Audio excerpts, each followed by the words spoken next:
Assalamualaikum warahmatullahi wabarakatuh. Apa kabar anak-anakku? Hari ini Ibu akan memberikan materi yaitu tentang budaya hidup sehat. Kalau kemarin-kemarin kalian mendapatkan materi dari guru yang lain, nah hari ini kalian akan mendapatkan materi dari Ibu. Ya. Sebelumnya Ibu perkenalkan diri dulu supaya kalian tahu siapa Ibu. Walaupun mungkin pernah bertemu tetapi belum pernah menyapa.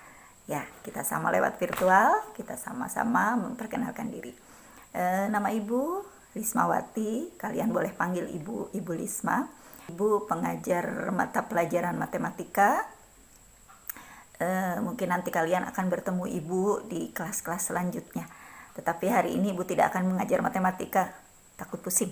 Ya, hari ini Ibu akan memberikan materi tentang budaya hidup sehat.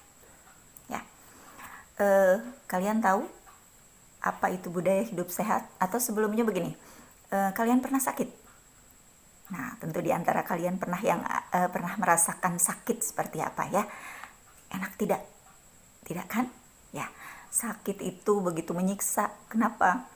Kita tidak bisa melakukan aktivitas yang biasa kalian lakukan sehari-hari. Nah, supaya kalian tidak sakit, tentu kalian harus selalu menjaga kebugaran tubuh kalian, kesehatan tubuh kalian, karena kalian sudah pernah merasakan sakit itu apa. Ya, Ibu akan mulai dengan pengertian budaya hidup sehat. Ada yang tahu apa itu budaya hidup sehat? Budaya hidup sehat adalah konsep hidup yang mengedepankan upaya-upaya dan kegiatan yang sehat. Jadi apa saja yang bisa membuat kalian sehat itu, ya. Nah, dalam penerapan konsep ini, maka kita akan memperkecil resiko dan terhindar dari berbagai macam penyakit. Apalagi sekarang kalian tahu ya, dalam keadaan pandemi seperti ini, penyakit mudah menyerang.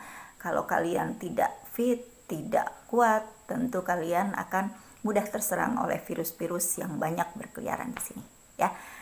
Nah, dalam keadaan seperti ini, bagaimana supaya kalian tetap terjaga, supaya kalian tetap sehat? Nah, kalian harus membiasakan diri.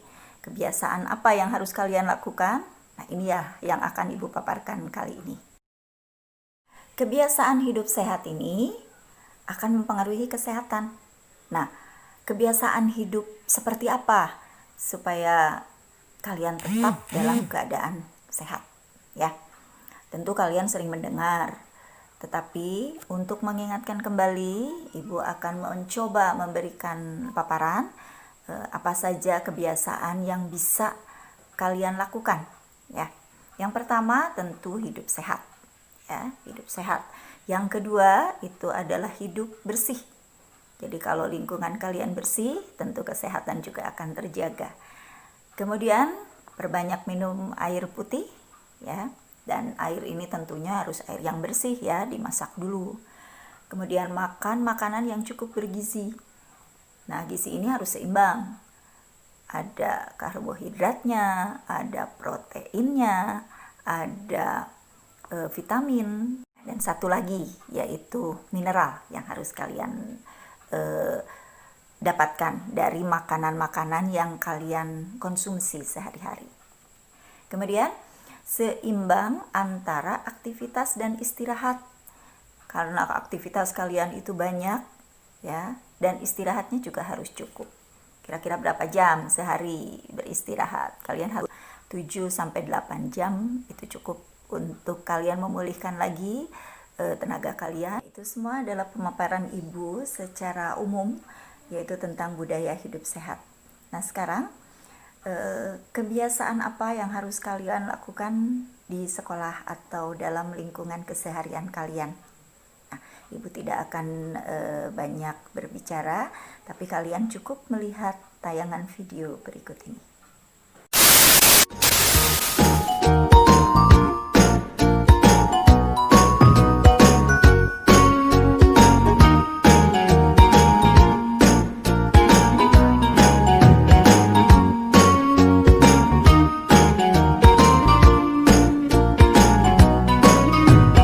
Halo adik-adik,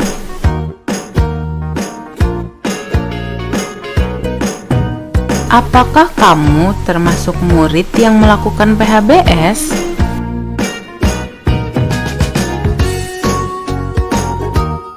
Apa sih PHBS itu? PHBS adalah perilaku hidup bersih dan sehat.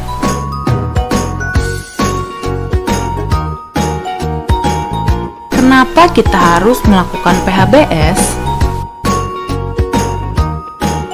Manfaat melakukan PHBS adalah dapat meningkatkan kesehatan, mencegah penyakit, dan menjadikan lingkungan sehat. Ada 8 indikator PHBS di sekolah. Indikator yang pertama, mencuci tangan dengan air yang mengalir dan memakai sabun. Manfaat mencuci tangan adalah untuk membunuh kuman dan bakteri penyebab penyakit. Penyakit yang timbul akibat tidak mencuci tangan adalah diare, cacingan, dan tifus. Kapan harus mencuci tangan?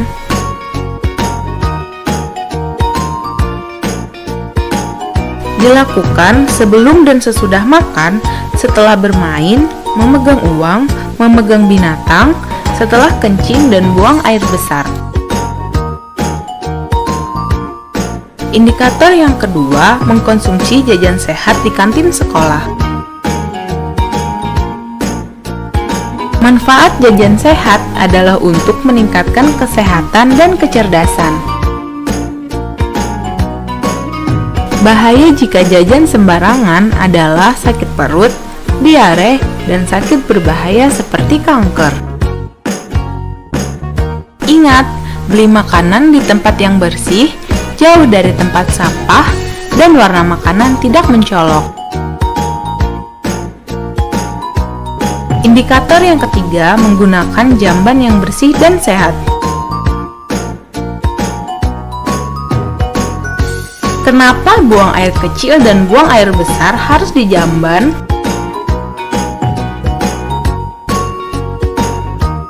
Adalah untuk menjaga lingkungan agar bersih, sehat, dan tidak berbau.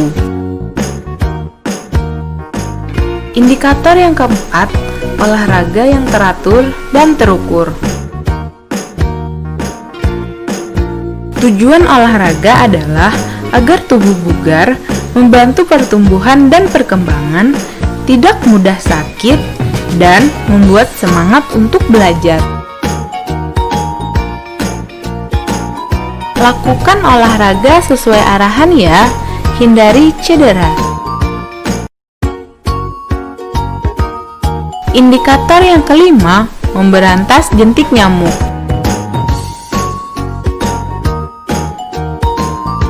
Kenapa jentik nyamuk perlu diberantas?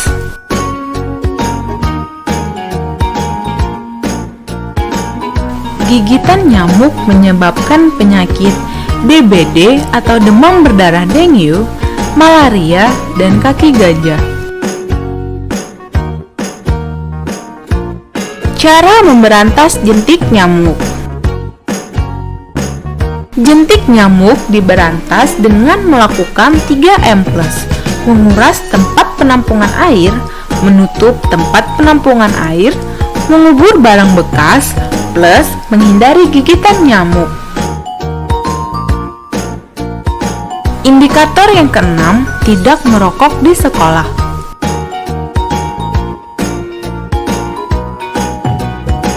Rokok sama dengan racun.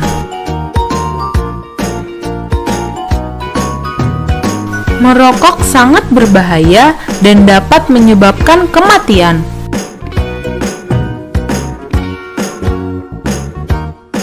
Ingat, hindari merokok walau hanya untuk coba-coba.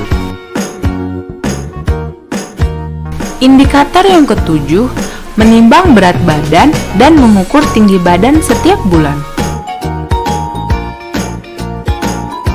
Menimbang berat badan dan mengukur tinggi badan dilakukan secara teratur setiap 6 bulan.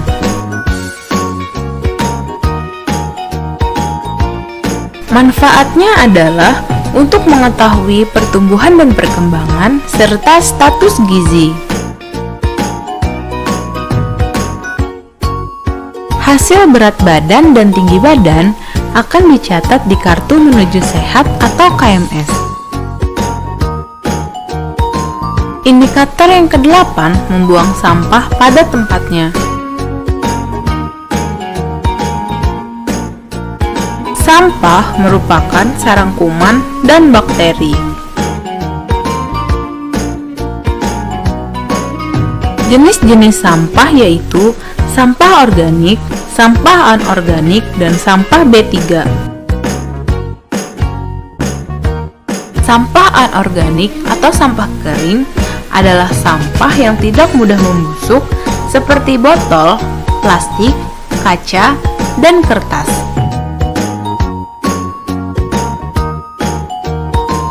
Sampah organik atau sampah basah adalah sampah yang dapat diurai. Sampah organik adalah sampah yang mudah membusuk seperti sisa makanan, sayur, dan daun kering. Sampah B3 atau sampah bahan berbahaya dan beracun. Sampah B3 merupakan sampah berbahaya, misalnya sampah dari limbah rumah sakit dan pabrik. Ingat 3R. Reduce mengurangi sesuatu yang menyebabkan timbulnya sampah. Reuse gunakan kembali sampah yang masih dapat digunakan. Recycle atau daur ulang memanfaatkan kembali sampah setelah diolah. Ingat, jangan buang sampah sembarangan. Selalu buang sampah pada tempatnya. Ayo, ber-PHBS. Hidup sehat dimulai dari saya. Setelah kalian tadi melihat tayangan video, sudah cukup jelas tentunya ya, bagaimana perilaku hidup bersih dan sehat yang dilaksanakan di sekolah. Mudah-mudahan kalian semua terhindar dari segala penyakit dan pandemi ini cepat berakhir. Nanti kita bertemu lagi di sekolah. Ya, ingat satu pepatah bahwa mencegah itu lebih baik daripada mengobati. Assalamualaikum warahmatullahi wabarakatuh.